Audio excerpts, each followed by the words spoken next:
نروح للغرب نسمع سيدي عبد القادر، سيدي يحيى، نجن نهبل. السيادة لله كما قال لهم الرسول صلى الله عليه وسلم. الصحابة كنا أفضل البشر نادوه بالسيادة قال لهم السيادة لله. ولا نشوف قبة، السعودية فيها قبة؟ لا ما فيها. ما فيها. أين الأفضل؟ لكن السيد له معاني.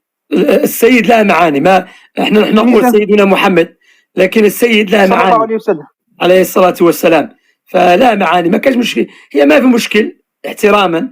النبي عليه الصلاة والسلام يقول لا تقول للكافر سيدي، فهمت؟ لكن الإنسان إذا يحترم إنسان مسلم كبير تقول له يا سيدي ما في مشكل. لكن نحن في الجزائر والمغرب وتونس تعظيم، أرى أنه تعظيم. لا ما في مشكل، ما في مشكل، لأن كما ذكرت لقب السيد له معاني. طيب اسمع يا أخي، في الجزائر وفي المغرب وفي تونس وليبيا وموريتانيا السنغال وبعض الدول كل من هب ودب سيدي صوفيا سيدي هو زنديق وكافر يقول له سيدي. روحوا ما سلكاش يحاولوا يسلكوا.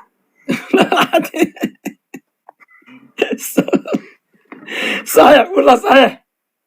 الله كما قال لهم الألباني أحسن دولة في العالم هي السعودية في الإسلام. هي نعم، هذه لا شك فيها. الشريعة فيها التوحيد، فيها التوحيد، فيها السنة، فيها الحمد لله الإسلام واضح الحمد لله، غير معصومين بني آدم. نتمنى يكون جيت سعودي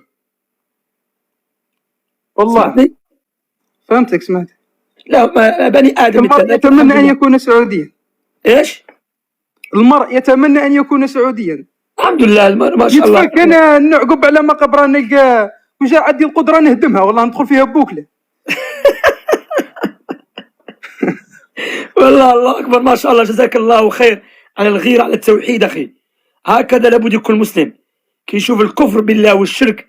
كما يقول لك الإمام أحمد رحمه الله عندما كان يرى النصارى بالصليب كان يدور وجهه. بقلبه أضعف الإيمان. الله المستعان، لكن الله المستعان احنا ندعو. لكن الحمد لله نسأل الله سبحانه وتعالى أن يهدي ولاة أمور المسلمين وهذه الشركيات. شمسي أرجو منك التكثير من التحذير هذه من الخروج على الحكام. نعم أخي، نعم الحمد لله. الخروج على الحكام لا يأتي إلا بالشر. نبينا عليه الصلاة والسلام أوصى قال أسمع وأطيع حتى ولو ضرب ظهرك. لو ضرب ظهرك وأخذ مالك. نعم في صحيح مسلم، لأن الخروج يأتي بالفتنة أكبر، والذين يحبون الثورات في الدول الإسلامية هم الشيعة الرافضة يحبون ذلك. If you want me to speak English, I can speak a little. Alhamdulillah, no, the brother. So the community from England can understand us. خلاص ما شاء الله, because majority of my followers, our followers on TikTok are English speakers. And I think they are the most important to give them da'wah. Alhamdulillah, I mean everyone's important inshallah. No, you don't understand me. My meaning is they don't understand the religion. We understand it better than them as Arabs. No, not all the time.